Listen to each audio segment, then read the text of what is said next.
ബോധമനസ്സാണ് ജീവിതം, ബോധമനസ്സിലാണ് ശരീരം.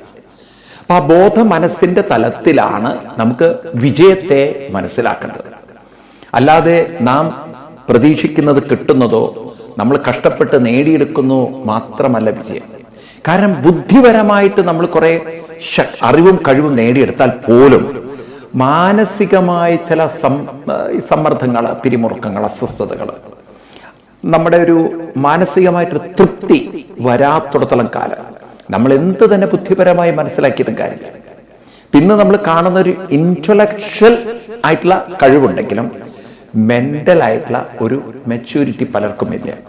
മാനസികമായിട്ട് വളരെ പെട്ടെന്ന് ഷാറ്റേഡ് ആവുന്ന, ഡിസ്റ്റർബ്ഡ് ആവുന്ന ഒരു സമൂഹമാണ് ഇന്നുള്ളത്. അതുകൊണ്ടാണ് നമുക്കിന്ന് സമൂഹത്തിൽ വളരെയധികം ആത്മഹത്യയും മാനസിക പ്രശ്നങ്ങളൊക്കെ കൂടുതലുള്ളവരെ കാണുന്നത്. അപ്പൊ ഇവിടെ കൃഷ്ണൻ നമുക്ക് ഗീതയിൽ കാണിച്ചു തരുന്നത് നമ്മുടെ വ്യക്തിത്വത്തിൽ, അതായത് ബോധമനസ്സിൽ ഉണ്ടാകേണ്ട ഒരു വികാസം. അപ്പൊ അതിന് നമ്മൾ എന്താണ് ശരിക്കും പറഞ്ഞാൽ ജീവിതം എന്ന് നമ്മൾ മനസ്സിലാക്കേണ്ടത്. അപ്പൊ ഭഗവാൻ ഇവിടെ രണ്ട് വാക്കുകൾ ഉപയോഗിക്കുകയാണ്. ഒന്ന് സന്യാസമെന്നും രണ്ട് കർമ്മയോഗം.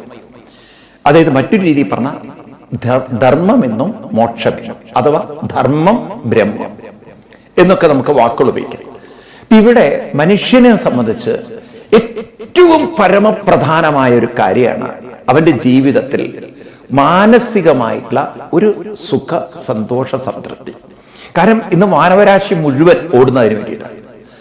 എല്ലാവരും സുഖത്തെ അന്വേഷിക്കുന്നവരാണ്. ഇന്ന് മദ്യത്തിലേക്ക് പോകുന്നവരും ശരി, പ്രേമത്തിലേക്ക് പോകുന്നവരാണ് ശരി, പെണ്ണിന്റെ പുറകിൽ പോകുന്നവനാണ് ശരി, മണ്ണിന്റെ പുറകിൽ പോകുന്നവനാണ് ശരി, അധികാരം എല്ലാം അവന്റെ മനസ്സിന്റെ ഒരു സാറ്റിസ്ഫാക്ഷൻ, മനസ്സിന്റെ ഒരു സംതൃപ്തിക്ക് വേണ്ടി ഓടുന്നതാണ്.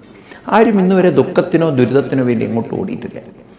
പക്ഷെ മനുഷ്യൻ തെറ്റിദ്ധരിച്ചിരിക്കുന്നത് ഈ ഓട്ടത്തിൽ ഇവനതൊക്കെ നേടിയെടുത്ത് ജീവിതത്തെ സമ്പന്നമാക്കാൻ പറ്റും, സമ്പൂർണമാക്കാൻ പറ്റുന്നതാണ്. പക്ഷെ ഇത് ഒരിക്കലും ഒരു പട്ടി അതിന്റെ വാല് കടിച്ചു പിടിക്കാൻ, വാലിനെ ഒന്ന് പിടിക്കാൻ നോക്കുന്ന പോലെയാണ്. പട്ടിക്ക് സ്വന്തം പട്ടിയുടെ വാല് പിടിക്കാൻ പറ്റില്ല, അതങ്ങനെ കറങ്ങു എന്നതുപോലെയാണ്. നമ്മൾ എത്ര സ്വപ്നങ്ങൾ കണ്ട് പ്രയത്നിച്ചാലും ഒരു വശത്ത് നമ്മൾ സമ്പന്നരാവാം, കാരണം പ്രയത്നിച്ച് സമ്പന്നരായിട്ട് ബിസിനസ്സുകളുടെ സമ്പന്നത നേടില്ല. പക്ഷെ മാനസികമായിട്ട് അപ്പോഴും തൃപ്തരാവണമെന്നില്ല. കാരണം മനസ്സപ്പോഴും പല പ്രശ്നങ്ങളും പ്രയാസങ്ങളും കണ്ട് അതിലങ്ങനെ കുരുങ്ങി അതിൽ നിന്ന് പുറത്തു കടക്കാൻ പറ്റാത്ത അവസ്ഥയിലേക്ക് എത്തും. അതുകൊണ്ടല്ലേ വലിയ ബിസിനസ്സുകാർ ആത്മഹത്യ ചെയ്യേണ്ടി വരും. അവർക്ക് ചില പ്രശ്നങ്ങളെ പരിഹരിക്കാൻ പറ്റാത്തതുകൊണ്ട്.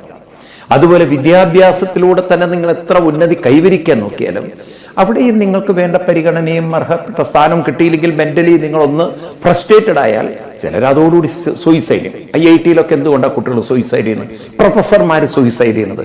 എന്തോ അവർക്ക് മാനസിക പ്രശ്നങ്ങളുണ്ടാണ്. ബുദ്ധിപരമായി അവർ നല്ല അറിവുള്ളവരാണ്, പല ഫീൽഡിലും അവർ എക്സ്പേർട്ടുകളാണ്. പക്ഷെ മെന്റലി അവർ പലതിലും പക്വതയില്ല. ചെറിയ ചെറിയ പ്രശ്നങ്ങൾ അവരെ മാനസികമായി അലട്ടും.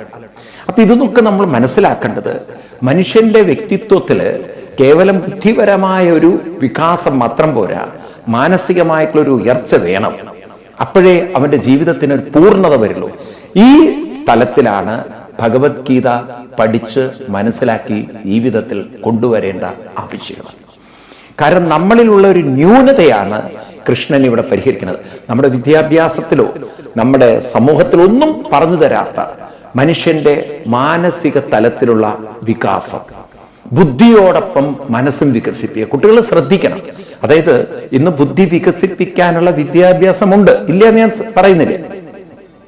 ഇന്ന് പണ്ടത്തേതിനേക്കാളും കുട്ടികൾക്ക് ഇൻഫർമേഷൻ കൂടുതലാണ്. പണ്ട് 10ാം ക്ലാസ് വരെ പഠിച്ച കാര്യങ്ങൾ ഇന്നിപ്പോ ഒരു 5ാം ക്ലാസ്സിൽ 6ാം ക്ലാസ്സിലേക്ക് എത്തുമ്പോഴേക്കും കുട്ടിയുടെ തലയിൽ കയറി കഴിഞ്ഞു. പിന്നെ അന്നത്തെ ആളുകൾക്ക് പോലും ഇല്ലാത്ത മൊബൈലും ഇന്റർനെറ്റും ലോകത്തിലെ സകല വിവരങ്ങളും ഇന്ന് കൈത്തുമ്പിലാണ്. അത്രമാത്രം കുട്ടികളുടെ ടിപ്പ് ഓഫ് ഫിംഗർ എന്ന് പറഞ്ഞാൽ ഒരു കൈത്തുമ്പിൽ ഈ വിവരങ്ങൾ കിട്ടുകയാണെന്ന്. ഇത്രയും ലോകത്തിൽ മാനുഷികമായിട്ടുള്ള ഒരു ഭൗതിക മണ്ഡലത്തിലുണ്ടായ വലിയ വികാസം, അത്ഭുതാവഹമായ വികാസം, അത് സത്യം പറഞ്ഞാൽ നമ്മളെ സംബന്ധിച്ച്, ലോകത്തെ സംബന്ധിച്ച് വലിയൊരു നേട്ടം തന്നെയാണ്. കാരണം ഒരു ചുരുങ്ങിയ കാലം കൊണ്ടാണ് വേൾഡ് ഹൈലി ടെക്നോളജിക്കലി ഡെവലപ്പ് ചെയ്യുന്നത്. നമ്മൾ ആരെങ്കിലും സ്വപ്നം കണ്ടിട്ടുണ്ടാവുമോ? നമ്മുടെയൊക്കെ ജീവിതത്തിൽ ഒരു വയർലെസ് ഫോൺ പിടിക്കാൻ പറ്റും, റിമോട്ടിൽ വർക്ക് ചെയ്യാൻ പറ്റുന്ന ഒരു ടിവിയും റിമോട്ടിൽ വർക്ക് ചെയ്യാൻ പറ്റുന്ന കാറുകളും. ഇനിയിപ്പോ നോക്കൂ നിങ്ങൾ, ഡ്രൈവർലെസ് കാർ ദുബായിൽ ഓൾറെഡി തുടങ്ങിക്കഴിഞ്ഞു. ഡ്രൈവറേ വേണ്ട. ഇപ്പൊ നമുക്ക് എവിടെയാണോ പോകേണ്ടത് ആ കാറ് നമ്മളെ കൊണ്ടുവിടുകയാണ്. ഇപ്പം നമ്മൾ മെട്രോയിലൊക്കെ കാണുന്നുണ്ട്. മെട്രോയിലൊന്നും ശരിക്കും പറഞ്ഞാൽ ഡ്രൈവേഴ്സിന് വലിയ റോളൊന്നുമില്ല. അവരങ്ങനെ കമ്പ്യൂട്ടറിൽ ഇങ്ങനെ ഒന്ന് ടൈപ്പ് ചെയ്ത് വെച്ചാൽ മതി, ബാക്കിയെല്ലാം ഓടുന്നതും ഒക്കെ അത് തന്നെയാണ് സ്വയം ചെയ്യുകയാണ്. അപ്പം എന്നതുപോലെ ടെക്നോളജിയുടെ അത്യത്ഭുത വേൾഡിലേക്കാണ് നമ്മൾ പോകുന്നത്. ഇനി കുറെ കഴിഞ്ഞാൽ ആശുപത്രിയിൽ ഓപ്പറേഷൻ ചെയ്യാൻ അവിടെയും ഡോക്ടർമാരുടെ ആവശ്യം ഉണ്ടാവില്ല. ഇപ്പം തന്നെ റോബോട്ടിക് സയൻസ് ഒക്കെ ഡെവലപ്പ് ചെയ്തു. ഇങ്ങനെ ഒരുപാട് കാര്യത്തിൽ മനുഷ്യന്റെ ബുദ്ധിപരമായ വികാസം നടക്കുമ്പോഴും വേറെ വശത്ത് നിങ്ങൾ നോക്കൂ, മനുഷ്യൻ ഇത്രയൊക്കെ അറിവും ഇത്രയൊക്കെ കഴിവും ഇത്രയൊക്കെ സമൃദ്ധിയും ഉണ്ടായിട്ടും മാനസികമായി വളരെയധികം ഇന്ന് പണ്ടത്തേതിനേക്കാളും സ്നേഹം ഇല്ല, കെയർ ഇല്ല, ഒറ്റപ്പെടുന്നു. അതുപോലെ തന്നെ രോഗങ്ങൾ, പല പ്രശ്നങ്ങൾ, മാനസികമായിട്ടുള്ള ടെൻഷൻ ഒരു ഭാഗത്ത്, അങ്ങനെ 100,000 മാനസിക പ്രശ്നങ്ങളുടെ നടുവിലാണ് ഇന്ന് മനുഷ്യൻ ജീവിക്കുന്നത്. അപ്പൊ ബുദ്ധിപരമായി അറിവും കഴിവുണ്ടെങ്കിലും മാനസികമായിട്ടൊരു മനോബലവും ധൈര്യവും ശക്തിയും കരുത്തുമില്ലാതെ ദുർബലരായിരിക്കുന്ന അവസ്ഥ. ബുദ്ധിക്ക് അറിവുണ്ട്, പക്ഷെ മനസ്സിന് ശക്തിയില്ല. മനുഷ്യന്റെ അവസ്ഥയാണത്. ഇങ്ങനെയുള്ളൊരു മാനസികാവസ്ഥയാണ് ലോകം സൃഷ്ടിച്ചുകൊണ്ടിരിക്കുന്നത്. 5000 വർഷം മുമ്പ് ഈ കാര്യം നമ്മളെ അർജുനനിലൂടെ ഓർമ്മിപ്പിക്കുകയാണ് വേദവ്യാസ മഹർഷി. ബുദ്ധിപരമായ എല്ലാ അറിവുമുണ്ട്, പക്ഷെ മാനസികമായി വളരെ തളർന്ന അർജുനൻ. ഇതാണ് ഇന്നത്തെ സമൂഹത്തിന്റെ അവസ്ഥ. ഈ മാനസികാവസ്ഥയിൽ നിന്നും അർജുനനെ ഉയർത്തിക്കൊണ്ടുവരണം എന്ന് വെച്ചാൽ ദൗർബല്യത്തിൽ നിന്നും ധീരതയിലേക്ക് കൊണ്ടുവരണം. അപ്പൊ നമ്മുടെ ജീവിതത്തില് ആദ്യത്തെ നമ്മുടെ ലക്ഷ്യം എന്താണ്? മനുഷ്യ ജീവിതത്തിന്റെ ലക്ഷ്യം ഡോക്ടർ ആവലും എഞ്ചിനീയർ ആവലും അല്ലെങ്കിൽ എനിക്ക് കലക്ടർ ആവണം, ഇതൊക്കെ സ്കൂളുകളിൽ കുട്ടികളെ ടൈപ്പ് റെക്കോർഡർ പറയുന്ന പോലെയൊക്കെ റെക്കോർഡ് ചെയ്തു പറയുന്ന പോലെ അങ്ങനെ പറയിപ്പിക്കും. പക്ഷെ യഥാർത്ഥത്തിൽ ഒരു വ്യക്തിയുടെ ജീവിത ലക്ഷ്യം എന്തായിരിക്കണം? അതാണ് കൃഷ്ണൻ പഠിപ്പിക്കുന്ന മനുഷ്യന്റെ ജീവിത ലക്ഷ്യം. ആദ്യം തന്നെ അവന് വേണ്ടുന്ന പ്രധാനപ്പെട്ട കാര്യമാണ് ഏകാഗ്രതയും. പ്രധാനപ്പെട്ട 2 കാര്യം, ഏകാഗ്രതയും അതുപോലെ രണ്ടാമത്താണ് കോൺഫിഡൻസ്, അതായത് മനോബലവും. അതിന് പറയാം ചിത്തത്തിനുണ്ടാകുന്ന എന്താണ് സമത്വം, സമചിത്തത എന്നൊക്കെ പറയില്ലേ, ഒരു സമബുദ്ധിത്വം. അപ്പൊ ഈ തരത്തിൽ ഒരു ഏകാഗ്രതയും അതുപോലെ ട്രാങ്ക്വിലിറ്റിയും എല്ലാവർക്കും വേണ്ടുന്ന 2 കാര്യമാണ്. സത്യത്തിൽ നമ്മുടെ സ്കൂളുകളിലൊക്കെ ഇതിനെ ബേസ് ചെയ്തിട്ട് കുട്ടികൾക്ക് ക്ലാസ്സുകൾ എടുക്കുകയാണെങ്കിൽ ബുദ്ധിയും വികസിക്കും, മനസ്സിന് ശക്തിയും വർദ്ധിക്കും.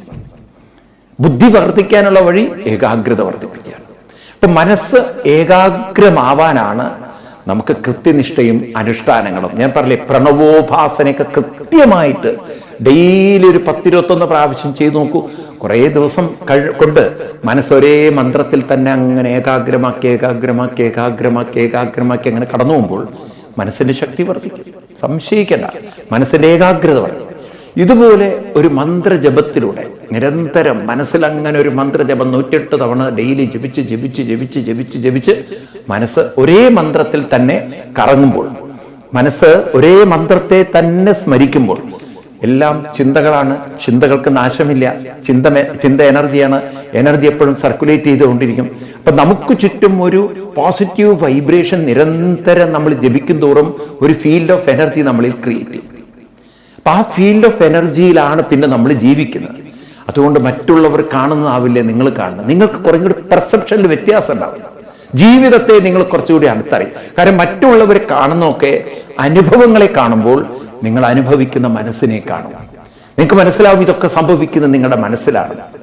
ഇപ്രകാരം ആ മനസ്സിനെ ഏകാഗ്രതയും അതുപോലെ മനോബലവും അഥവാ സമചിത്തതയും ഉള്ളതാക്കി തീർക്കാൻ അതിന് ഭഗവാൻ കൃഷ്ണൻ പറഞ്ഞു തരുന്ന വഴിയാണ് നമ്മുടെ ഉത്തരവാദിത്വങ്ങളെ നമ്മൾ ഭംഗിയായിട്ട് നിറവേറ്റുക. എപ്പോഴും നമ്മൾ ചിന്തിക്കേണ്ട ഒരു കാര്യം അതാണ്. നമുക്ക് വന്നു ചേർന്നിരിക്കുന്ന കാര്യത്തെ നമുക്ക് വേണ്ട വിധത്തിൽ അത് പ്രയോജനപ്പെടുത്താൻ സാധിച്ചാൽ ആ വ്യക്തിക്ക് ഉയർച്ചയും ഉന്നതിയുമുണ്ട്. അങ്ങനെ ആദ്യം നമ്മൾ പ്രവൃത്തിയിലൂടെ നിരന്തരമായ പ്രയത്നത്തിലൂടെ നാം കൈവരിക്കുന്നു ഏകാഗ്രതയും സമചിത്തതയും.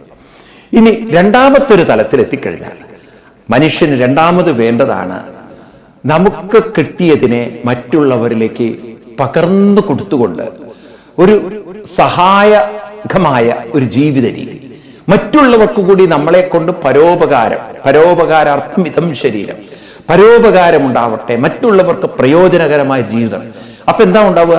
നമ്മുടെ ഉള്ളിലുള്ള എല്ലാം മറ്റുള്ളവരിലേക്ക് അങ്ങനെ പകർന്നു കൊടുക്കുമ്പോൾ, മറ്റുള്ളവരുടെ ജീവിതത്തിലേക്ക് നാം വ്യാപിക്കുമ്പോൾ, അവർക്ക് കൂടി നമ്മളിൽ നിന്നൊരു പ്രയോജനം കിട്ടുമ്പോൾ ഉണ്ടാകുന്ന ഒരു കൃതാർത്ഥതയും സംതൃപ്തിയും അത് എത്ര പറഞ്ഞറിയിച്ചാലും മതിയായില്ല. അപ്പൊ മനുഷ്യൻ കുറെ കഴിഞ്ഞാൽ മനസ്സിലാക്കും, സ്നേഹം എന്ന് പറയുന്നത് സഹായം ചെയ്യുന്നതാണ് സ്നേഹം, മറ്റൊരാളെ സഹായിക്കുക. അപ്പൊ അവനവനിലെ ആ സ്വാർത്ഥ സുഖത്തിന്റെ ചിന്തകൾ വിട്ട് കുറേയും കൂടി മറ്റുള്ളവരുടെ സുഖം തന്റെ സുഖമായി തീരുന്ന, മറ്റുള്ളവരെ സുഖപ്പെടുത്തുന്നതിൽ സുഖം കണ്ടെത്തുന്ന, മറ്റുള്ളവരെ സന്തോഷിപ്പിക്കുന്നതിൽ സന്തോഷം കണ്ടെത്തുന്ന ഒരു വലിയ വിശ്വ മനോഭാവത്തിലേക്ക് മനുഷ്യൻ ഉയരും.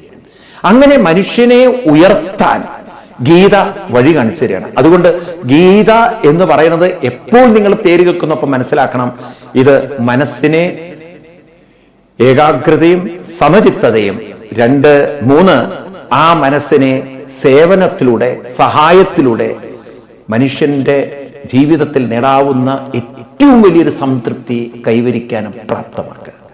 ഇപ്പൊ നമുക്ക് ഒരു വ്യക്തിയെ സംബന്ധിച്ച് ഇത് മതി, സംതൃപ്തി നിറഞ്ഞൊരു ജീവിതം, കൃതാർത്ഥത എന്നൊക്കെ നമ്മൾ വാക്കുപയോഗിക്കില്ലേ, ഇതൊക്കെ മനുഷ്യർക്ക് നേടിയെടുക്കാൻ സാധിക്കും.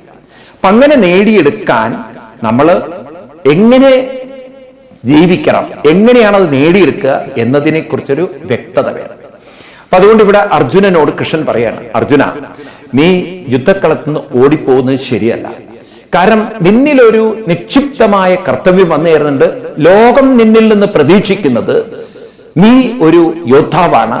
ഈ ലോകത്തെ നീ സ്വാർത്ഥന്മാരുടെ കയ്യിൽ നിന്ന് മോചിപ്പിച്ചുകൊണ്ട് ധർമ്മവ്യവസ്ഥ പുനഃസ്ഥാപിക്കേണ്ട ഒരു ഉത്തരവാദിത്വം നിനക്കുണ്ട്. അപ്പൊ അങ്ങനെ ഒരു ധർമ്മവ്യവസ്ഥ പുനഃസ്ഥാപിക്കേണ്ട കടമയുണ്ടായിട്ടും നീ അതൊന്നും ചെയ്യാതെ നീ ഇവിടെ നിന്ന് പോവുകയാണെങ്കിൽ, രക്ഷപ്പെടാൻ നീ ശ്രമിക്കുകയാണെങ്കിൽ, ഈ ഉത്തരവാദിത്വം നിറവേറ്റാത്തതിന്റെ കുറ്റബോധം നിന്റെ മനസ്സിനെ വളരെയധികം വേദനിപ്പിക്കും. നിനക്ക് എവിടെ പോയിരുന്നാലും സമാധാനം കിട്ടില്ല. ഞാൻ കഴിഞ്ഞ ക്ലാസ്സിൽ ഡീറ്റെയിൽ ആയിട്ട് ഇതിനെ കുറിച്ച് പറഞ്ഞു. അപ്പൊ അതുകൊണ്ട് escapism is not the way. പിന്നെ എന്താണ്? നാം കാര്യങ്ങളെ വ്യക്തമായി മനസ്സിലാക്കിക്കൊണ്ട് ചെയ്യാൻ പഠിക്കരുത്. ഇപ്പൊ ഇവിടെ കൃഷ്ണൻ അർജുനോട് പറയുന്നത്, ആദ്യം നീ മനസ്സിലാക്കുക, സന്യാസം എന്ന് പറയുന്നത് ഒരു വേഷം കെട്ടലല്ല, അല്ലെങ്കിൽ വേഷം മാറലല്ല. എന്താണ് സന്യാസം? പലപ്പോഴും നമ്മുടെ കുട്ടികൾ തെറ്റിദ്ധരിച്ച് മനസ്സിലാക്കിയ ഒരു വാക്കാണ് സന്യാസം. കാരണം ഈ സന്യാസി എന്നുള്ളത് പല അമ്മമാരും ദുരുപയോഗം ചെയ്യുന്നത്, കുട്ടികൾ കരയുമ്പം പറയും, എടാ നിന്നെ ഞാൻ സന്യാസിക്ക് പിടിച്ചു കൊടുക്കട്ടോ. ഈ കുട്ടികൾക്ക് ഈ സന്യാസി എന്നുള്ള വാക്കുണ്ടല്ലോ, ഭയപ്പെടുത്തുന്ന വാക്കാണത്. ആ സന്യാസിന്റെ പൊക്കണ സഞ്ചിയായിട്ട് വരൂ, നിന്നെ പിടിച്ചുകൊണ്ട് കേട്ടോ. അപ്പൊ ക്രമേണ ഇപ്പൊ അത് കുറവാണ്. കാരണം പണ്ട് ഇങ്ങനെ അലഞ്ഞിരിഞ്ഞ് നടക്കുന്ന കുറെ സന്യാസിമാരുണ്ടായിരുന്നു. അപ്പൊ ഇവരെയൊക്കെ കണ്ടുകൊണ്ടായിരിക്കും ഇങ്ങനെ കുട്ടികൾ ഇങ്ങനെ സന്യാസി എന്ന് പറയുമ്പോഴേക്കും പേടിക്കുന്നത്. അപ്പൊ അതുകൊണ്ട് അങ്ങനെയൊക്കെയുള്ള വേഷം ധരിച്ചിട്ട് ട്രെയിനിലൊക്കെ യാത്ര ചെയ്യുന്ന ആൾക്കാരെ കണ്ടു കഴിഞ്ഞാൽ കുട്ടികളുണ്ടല്ലോ, അവരുടെ അടുത്ത് വേഗം അവിടുന്ന് ആൾക്കാരെ എങ്ങാനും പിടിച്ച് സഞ്ചിയിലിടുമോ എന്നുള്ള പേടിച്ചിട്ട് കൊച്ചു കുട്ടികൾക്ക് പേടിയാണ്. അപ്പൊ അമ്മമാരുണ്ടാക്കി വെച്ച പ്രശ്നമാണ്. ഏതായാലും അങ്ങനെ നമ്മൾ മനസ്സിലാക്കിയ ഒരു വേഷധാരിയല്ല ഇവിടെ സന്യാസി. പിന്നെ ആരാണ് സന്യാസം? അത് കൃഷ്ണൻ മനോഹരമായിട്ട് 3-ാമത്തെ ശ്ലോകത്തിൽ പറഞ്ഞു. നമ്മളത് ആരംഭിച്ചു, എങ്കിലും നമുക്ക് ആ ശ്ലോകം ഒന്നുകൂടി നോക്കാം. ജ്ഞേയസ്സ നിത്യസന്യാസി യോ ന കാംക്ഷതി നിർബന്ധോ ഹി മഹാബാഹോ സുഖം ബന്ധാൽ വിമുക്തമുച്യതേ. ജ്ഞേയ നിത്യസന്യാസി, അവരാണ് നിത്യസന്യാസി. എപ്പോഴും യഥാർത്ഥ സന്യാസത്തിൽ ഇരിക്കുന്നവര്. അവരെ അറിഞ്ഞാലും സന്യാസിയെ മനസ്സിലാക്കിയാൽ. ആരാ സന്യാസി? നദ്വേഷ്ടി ന കാംക്ഷതി. നദ്വേഷ്ടി എന്ന് പറഞ്ഞാൽ സ്വന്തം കർത്തവ്യങ്ങൾ, കടമകൾ ചെയ്യുന്നതിൽ അവർക്കൊരു വിമുഖതയില്ല, ആരോടും ഒരു ദേഷ്യമില്ല. ന കാംക്ഷതി, അവരെ ആരിൽ നിന്ന് എന്തെങ്കിലും ഒന്ന് പ്രതീക്ഷിക്കുന്നില്ല. അപ്പോ വളരെയധികം ശാന്തശിത്ത മനസ്സോടുകൂടി ഇരിക്കുന്ന ആളുകളാണ് സന്യാസി. അവരെ സംബന്ധിച്ച് ആരോടും ഒരു വെറുപ്പില്ല, ആരിൽ നിന്നും ഒരു കാര്യം ഇനി നടക്കണം എന്ന് പ്രതീക്ഷയില്ല. നിങ്ങൾ നോക്കൂ, ഈ രണ്ട് വാക്കുകൾ അർജുനന് തീരെ യോജിക്കാത്ത. അർജുനന് ദ്വേഷ്ടി എന്ന് പറഞ്ഞാൽ ദേഷ്യമൊക്കെ ഉണ്ട്. കൗരവന്മാരോടൊക്കെ ദേഷ്യമുണ്ട്. കാരണം പാഞ്ചാലിയുടെ വസ്ത്രം വലിച്ച് പാഞ്ചാലി അപമാനിക്കാൻ ശ്രമിച്ച ഭീമനോട്, അതുപോലെ തന്നെ പാഞ്ചാലി അപമാനിച്ച ദുര്യോധനോട്, തന്റെ ജ്യേഷ്ഠന്മാരെ വേദനിപ്പിച്ച ദുര്യോധനോട്, തന്റെ ഏറ്റവും വലിയ ശത്രുവായിരിക്കുന്ന, തന്നെ ഏറ്റവും കൂടുതൽ അപമാനിച്ച കർണനോട് അർജുനന് ഭയങ്കര വിദ്വേഷമുണ്ട്, ദേഷ്യക്കുണ്ട്. പക്ഷെ അർജുനനോട് പറയുന്ന കൃഷ്ണൻ അങ്ങനെ ദ്വേഷമില്ലാത്തൊരു മാനസികാവസ്ഥയിലേക്ക് എത്തുന്നവൻ. രണ്ടാമത്തത് കാംക്ഷതി. കാംക്ഷതി എന്ന് പറഞ്ഞാൽ ആഗ്രഹിക്കാത്തവനെന്നല്ല അർത്ഥം. ശരിക്കും മനസ്സിലാക്കും നിങ്ങൾ. ഇതൊക്കെ സ്ഥൂലാർത്ഥം എടുക്കരുത് നിങ്ങൾ, അതിന്റെ സൂക്ഷ്മാർത്ഥം ഗ്രഹിക്കും. പിന്നെ കാംക്ഷതി എന്ന് പറഞ്ഞാൽ തന്റെ സുഖത്തിന് വേണ്ടി കാക്ഷിക്കാത്തവൻ, എല്ലാവരുടെ സുഖത്തിലും സുഖം കണ്ടെത്തുന്നത്. അതാണ് ആ സേവനഭാവം, സഹായക ഭാവം. അപ്പൊ ഒരു കൊടുക്കാനുള്ള ഒരു മാനസികാവസ്ഥ, മാതൃഭാവം നിറഞ്ഞു നിൽക്കുന്ന ഒരു മഹാവ്യക്തിത്വമാണ് സന്യാസി. അപ്പൊ സന്യാസിയെ കുറിച്ചുള്ള ഈ രണ്ട് അഭിപ്രായങ്ങൾ, ഒന്ന് ദ്വേഷ്ടി, രണ്ട് കാംക്ഷതി.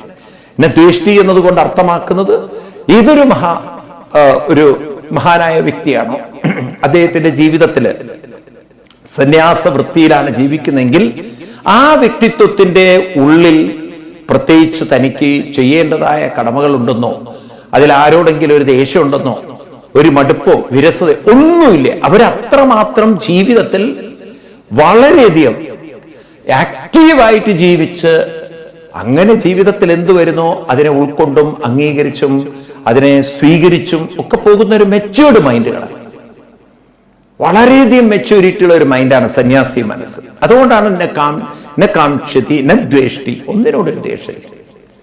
രണ്ടാമത്തത് കാംക്ഷതി, അത് നമ്മൾ കണ്ടു. കാംക്ഷതി എന്ന് പറഞ്ഞാൽ ആഗ്രഹിക്കുന്നില്ല എന്നുള്ളതല്ല, അവര് വിശാലമാണ്, നിസ്വാർത്ഥമാണ്. അപ്പൊ അങ്ങനെ ഒരു നിസ്വാർത്ഥമായ മനസ്സിൽ മറ്റുള്ളവരുടെ സന്തോഷമാണ് എന്റെ സന്തോഷം, മറ്റുള്ളവരുടെ സുഖമാണ് എന്റെ സുഖം എന്ന് മനസ്സിൽ ഉറപ്പിച്ചു വെച്ചുകൊണ്ട് അങ്ങനെ ഒരു നിഷ്കാമിയായി, നിസ്വാർത്ഥനായി മറ്റുള്ളവരുടെ നിശ്രേയസ്സിന് വേണ്ടി പ്രവർത്തിക്കാൻ ഒരു വ്യക്തിത്വം തയ്യാറാകുമ്പോൾ ആ വ്യക്തിത്വം അനുഭവിക്കുന്ന ഒരു മാനസികാവസ്ഥയുടെ പേരാണ് സന്യാസം. അതുകൊണ്ട് കൃഷ്ണൻ പറഞ്ഞു, നിർദ്വന്ദ്വോഹി മഹാബാഹോ. ഹേ മഹാബാഹു, അർജുനനെ വിളിക്കുകയാണ് മഹാബാഹു. മഹാബാഹു എന്ന് പറഞ്ഞാൽ, മഹാബാഹുക്കൾ എന്ന് പറഞ്ഞാൽ അർജുനന്റെ കൈ മന്ത് പിടിച്ച കൈയല്ല. മഹാബാഹു വലിയ കൈകളുള്ളത്. ഈ വലിയ കൈ, വലിയ കാലം എന്നൊക്കെ പറഞ്ഞാൽ ചിലപ്പോൾ മന്ത് പിടിച്ച വലിയ കൈയൊക്കെ ആയിരിക്കും. അങ്ങനെയല്ലത്, രോഗമുള്ള കൈകളല്ല. പിന്നെന്താണ്? കൈവരിക്കാൻ കഴിവുള്ളവൻ, വിചാരിക്കുന്നത് നേടിയെടുക്കാൻ കഴിയുന്നവൻ. അർജുന, ഈ മാനസികാവസ്ഥ ഇന്നില്ല എങ്കിൽ നാളെ നമുക്ക് കൈവരിക്കാൻ പറ്റും. അതുകൊണ്ടാണ് കൃഷ്ണൻ മഹാബാഹു എന്ന് പറയുന്നത്. അർജുന, നീ വിചാരിക്കുന്ന ഇതൊക്കെ ഇമ്പോസിബിൾ ആണെന്ന്, ഇതെല്ലാം പോസിബിൾ ആണ്. നമ്മൾ പ്രവർത്തിക്കാൻ തയ്യാറുണ്ടോ, പരിശീലിക്കാൻ തയ്യാറുണ്ടോ, മെനക്കെടാൻ തയ്യാറുണ്ടോ, ഇത് നമുക്ക് സാധ്യമാണ്. അതുകൊണ്ട് നിർദ്വന്ദ്വനായി തീരാ. നിർദ്വന്ദ്വം എന്ന് പറഞ്ഞാൽ സുഖം വരും, ദുഃഖം വരും, ജയം വരും, പരാജയം വരും, മാനം, അപമാനം, ഇങ്ങനെയുള്ള പല പെയർ ഓഫ് ഓപ്പോസിറ്റ്സ്, അതായത് ഒന്നൊന്നിന് വിരോധമായിട്ടുള്ളത് നമ്മുടെ ജീവിതത്തിൽ കടന്നു വരുന്ന സമയത്ത് നാം വിചാരിക്കും ഇതൊക്കെയാണ് ജീവിതം. അനുഭവങ്ങളാണ് ജീവിതം എന്ന് കരുതുന്നവരാണ് ഭൂരിപക്ഷം. പലപ്പോഴും എന്നോട് പലരും ചോദിക്കാൻ, എന്തേ ദൈവം ഇങ്ങനത്തെ ഒരു അനുഭവം തന്നത്, എന്തേ ദൈവം ഇങ്ങനെ ഒരു പരീക്ഷണം, എന്തേ ദൈവം ഞങ്ങൾക്ക് ഇങ്ങനെ ഒരു വിധി തന്നത്?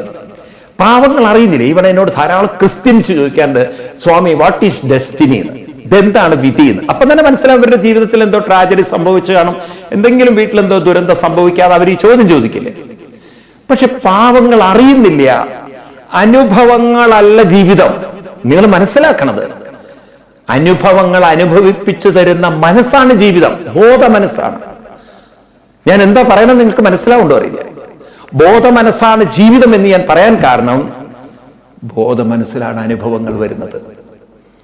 സിനിമ എന്ന് പറയുന്നത് തിയേറ്ററിലെ സ്ക്രീനിൽ വരുന്നതാണ്. ആ സ്ക്രീൻ അങ്ങോട്ട് പൊട്ടിച്ചു കഴിഞ്ഞാൽ പിന്നെ എന്ത് സിനിമയാണ് അവിടെ ഉള്ളത്. പ്രൊജക്ട് എന്ന എന്ത് ലൈറ്റ് വന്നാലും അത് സ്ക്രീനിൽ തട്ടുമ്പോഴാണ് സിനിമയായിട്ട് നമുക്ക് അനുഭവപ്പെടുന്നത്, കഥയായിട്ട് അനുഭവപ്പെടുന്നത്.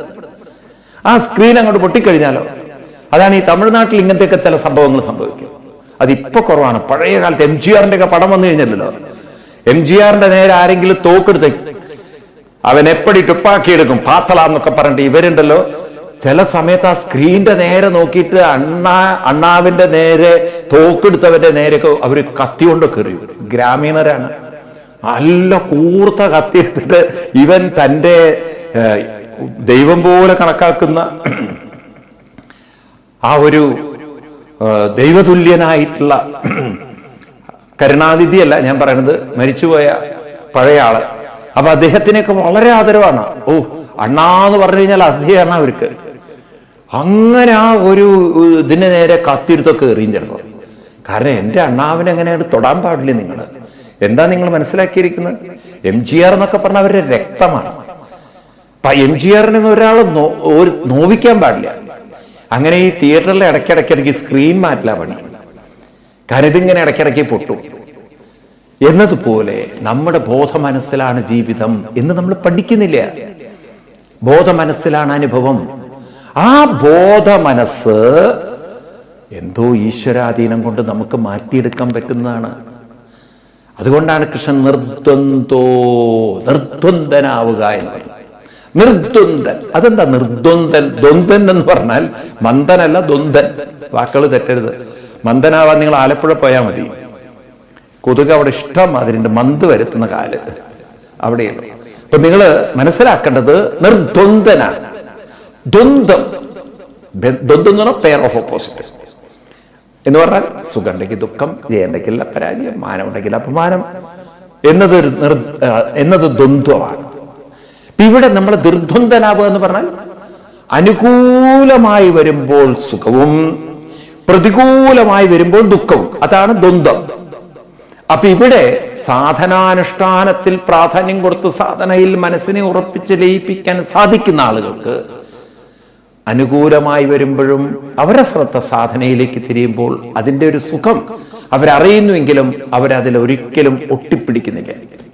അവരതിലങ്ങനെ തലമറന്ന് എണ്ണ തേക്കുക എന്ന് പറഞ്ഞ പോലെ മതിമറന്ന് അതിൽ മുഴുകുന്നില്ല. ഹോ, എന്തോ കിട്ടിയതുപോലെ. നിങ്ങള് കിലുക്കം എന്നൊരു മൂവിയുണ്ട്, പഴയൊരു മൂവി. അതിലിങ്ങനെ ഇന്നസെന്റിന് ലോട്ടറി അടിക്കുന്ന ഒരു കഥയാണ്. ഒരു കഥയുടെ ഒരു ഭാഗത്ത് അപ്പൊ ഈ ഇന്നസെന്റിന്റെ ലോട്ടറി നമ്പർ ഇവരാദ്യമേ പൊക്കിയിട്ടുണ്ട്. ആ നമ്പർ എന്തൊക്കെയാണെന്നുള്ളത്. എന്നിട്ട് പാവം പത്രം വായിക്കുമ്പോൾ ഈ നമ്പർ പറയുന്ന സമയത്ത് അവസാനം അദ്ദേഹത്തിന്റെ സ്വതസിദ്ധമായ വല്ലാമേ എന്നും പറഞ്ഞൊരു ചാട്ടുണ്ട് മേലോട്ട്. പിന്നെ ആ സമയത്തുണ്ടാകുന്ന ഒരു എക്സൈറ്റ്മെന്റില്, കാരണം വലിയ എമൗണ്ട് അടിച്ചിരിക്കും, കോടികളെ. അത്രയും കാലം അയാൾ സെർവൻ്റായിട്ടൊരു വീട്ടിൽ നിൽക്കുകയാണ്. എന്നിട്ട് ആ മുതലാളിക്കിട്ട് കുറെ ചീത്ത വിളിക്കുന്നുണ്ട്. ഓ, എമ്മാതിരി ചീത്ത വാക്കാന്നറിയും. അതൊക്കെ കേട്ടിട്ട് ഈ മുതലാളി ചേച്ചിയൊക്കെ വട്ടുപിടിച്ചിരിക്കുകയാണ്. പോയി ചൂലെടുത്ത് അടിച്ചു വരണ്ടെന്ന്. ചൂലെടുക്കാൻ പിന്നെ അങ്ങോട്ട് ആ തീർത്തും ചീത്ത വിളിയാണ്. കാരണം ഞാൻ മുതലാളി ഇരിക്കുകയാണ്, ഞാൻ ആരാന്ന് മനസ്സിലായി. പിന്നെ നോക്കുമ്പോഴാ മനസ്സിലായത് ലോട്ടറിയിലെ ഒരു കുന്തൂല് ഇത് പറ്റിച്ചാൽ വലിയ പറ്റിച്ചതെന്ന്. അതിനുശേഷം ആ മുതലാളിയുടെ അടുത്ത് വന്നിട്ടൊരു മാപ്പ് പറഞ്ഞിട്ടുണ്ട്. ആ ഒരു കഥ രസമാണ്, വളരെ രസകരമായിട്ട് ചിത്രീകരിച്ചിട്ടുണ്ട്. അപ്പൊ നോക്കൂ നിങ്ങൾ, ഇതാണ് പൊതുവെ മനുഷ്യന്റെ അവസ്ഥ. എന്തെങ്കിലും അങ്ങനെ കിട്ടിയെന്ന് പറയുമ്പോഴേക്കും കയറെടുത്ത് ചാടുകയാണ്. ഓ, എന്നാൽ പോയി എന്ന് പറഞ്ഞാലോ സഹിക്കാൻ പറ്റുന്നില്ല. ഒരു മാർക്ക് കുറഞ്ഞതിന്റെ പേരിൽ വീട്ടിൽ നിന്ന് ഇറങ്ങി പോകുന്ന കുറെ പൊട്ടന്മാർ തിരിച്ചങ്ങോട്ട് തന്നെ വരും. അല്ലാതെ ഇവിടെ പോകാനാ? എവിടേക്കോ പോയി പിന്നെ ജീവിതത്തിൽ കാണാതെ പോയ കുട്ടികള്. കഴിഞ്ഞ ഒരു ആഴ്ച മുമ്പ് ഒരു അമ്മ വന്നിട്ട് പറയാണ്, എനിക്ക് 2 മക്കളെ. ഞാൻ ചോദിച്ചു, എന്തോ ചെയ്യണം മക്കളൊക്കെ? ഒരുത്തൻ്റെ അഡ്രസ് ഇല്ല. അതെന്താ കാരണം? അവൻ 10ാം ക്ലാസ്സിൽ അവർ കുറച്ച് മാർക്ക് പറഞ്ഞതിന്റെ പേരിൽ എഴുതി ഇറങ്ങിപ്പോയതാ. സ്വാമി, എനിക്കൊന്നും അറിയില്ല എന്നാണ് കരയാൻ തുടങ്ങി. ഞാൻ പറഞ്ഞു, അവൻ രക്ഷപ്പെട്ടിട്ടുണ്ടാവും. എന്തായാലും അമ്മയ്ക്ക് ഇനി കാണാം. അടുത്ത വിദ്യാഭ്യാസ മന്ത്രി ആരാന്ന് ചോദിച്ചാൽ നിങ്ങളുടെ മകനായിട്ടുണ്ടാവും. കാരണം ഇങ്ങനത്തെ ടീമൊക്കെയാണ് അവിടെ എത്തിച്ചേരുക. ഇവരൊക്കെ തലതിരിഞ്ഞ് എങ്ങനെയെങ്കിലും രാഷ്ട്രീയത്തിലെത്തും. കാരണം എല്ലാവർക്കും തൊഴിൽ കൊടുക്കുന്ന ഒരേ ഒരു പ്രസ്ഥാനം രാഷ്ട്രീയമാണ്. കാരണം അതൊരു വലിയ പ്രസ്ഥാനമാണ്. പണ്ട് E.K. നായനാരോട് പറഞ്ഞു, നോക്കൂ, നിങ്ങളുടെ പാർട്ടി ഇതുവരെ യുവാക്കൾക്കൊന്നും തൊഴിൽ കൊടുക്കുന്നില്ല. അപ്പോൾ ഉടനെ അയാൾ പാർട്ടിയുടെ നേതാക്കന്മാരോട് ചോദിച്ചു, നമ്മുടെ പാർട്ടിയിൽ പ്രായപൂർത്തിയായവർ എത്ര പേരുണ്ട്? ഇതൊക്കെ കെട്ടിച്ചു വിടും. അതെന്തിനാണ്? അതെന്നെ ഒരു പണിയാണെന്ന്. ഇനി വേറെ പണിയുണ്ട്. ഈ കെട്ടിക്കഴിഞ്ഞാൽ പിന്നെ അവൻ അവളെ കൊണ്ട് നടത്തോളൂ. പിന്നെ അവന് പണിയില്ല എന്ന് പറഞ്ഞാൽ അവൻ നടക്കില്ല. പിന്നെ അവൻ അധ്വാനിച്ച് എന്തെങ്കിലും പണി ഉണ്ടാക്കും. കാരണം അവള് വീട്ടിൽ കയറ്റില്ലേ അവന്. പിന്നെ എങ്ങനെയെങ്കിലും പണിയെടുക്കാൻ തുടങ്ങും. അപ്പൊ ആളുകളെ പണിയെടുപ്പിക്കാൻ ഏറ്റവും നല്ലത് ഇവനെ കെട്ടിച്ചു വിടലാണ്. അപ്പൊ അതുകൊണ്ടായിരിക്കാം ഈ 21 വയസ്സ് കല്യാണത്തിനാക്കണം എന്ന് പറഞ്ഞപ്പോൾ തന്നെ ചിലർ പ്രസന്റ് ആക്കാൻ തുടങ്ങിയത്. കാരണം അവർക്ക് പെട്ടെന്ന് മക്കളെ കെട്ടിച്ചു കൊടുത്താൽ ആൺകുട്ടികൾ അത്രയും പണിയെടുക്കാൻ പോകല്ലോ. നിൽക്കട്ടെ. അപ്പം പറഞ്ഞു വരുന്നത് നിർദ്വന്ദ്വരാവുക. നിർദ്വന്ദ്വരാവുക എന്ന് പറഞ്ഞാൽ അർത്ഥം സുഖം വരുമ്പോൾ ചിരിക്കാതിരിക്കുക. ഞാൻ നിർദ്വന്ദ്വനാണ് എന്ന് പറഞ്ഞാൽ മസിൽ പിടിച്ചിരിക്കലല്ല. ദുഃഖം വരുമ്പോൾ കരയാതിരിക്കുക. മരിച്ച വീട്ടിൽ പോയി എല്ലാവരും കരയുമ്പോൾ നമ്മളിങ്ങനെ എന്താണ് ഇങ്ങനെ മസിൽ പിടിച്ചിരിക്കുമ്പം എന്താ നിനക്കൊരു സങ്കടമില്ലേ? ഇല്ലേ, ഞാൻ നിർദ്വന്ദ്വനാണ്. അവര് ചവിട്ടിക്കൂട്ടി പുറത്താക്കും. അപ്പൊ നമുക്ക് വികാരങ്ങളില്ലാത്ത ജീവിയല്ല ഈ നിർദ്വന്ദ്വൻ. എന്നാൽ ആ വികാരങ്ങളിൽ കുരുങ്ങി ആ വികാരങ്ങളിൽ തളരുന്ന വ്യക്തിത്വമല്ല. ഇത് നമ്മൾ ശരിക്കും പഠിക്കേണ്ടതാണ്. മനുഷ്യൻ ഇങ്ങനെ ആവാൻ പറ്റുമോ? മനുഷ്യന്റെ മാനസിക മണ്ഡലത്തെ അവന് മാറ്റിയെടുക്കാൻ പറ്റുമോ? അത് മാറ്റിയെടുക്കുന്നിടത്താണ് വിഷയം എന്ന് ഗീത പറയും. അതുകൊണ്ട് ഈ വിഷയത്തെ നമുക്ക് കുറച്ചുകൂടി ഉള്ളിലേക്ക് ഇറങ്ങി ചെന്ന് തന്നെ പഠിക്കേണ്ടതുണ്ട്. കാരണം ഇത് വളരെ ഡീപ്പ് സബ്ജക്റ്റാണ്. നമുക്ക് നേടിയെടുക്കേണ്ടതാണ്, നമ്മൾ കൈവരിക്കേണ്ടതാണ്. എങ്കിൽ നമുക്കൊരു വ്യത്യസ്ത ജീവിതം വാർത്തെടുക്കാൻ സാധിക്കുന്നതുമാണ്.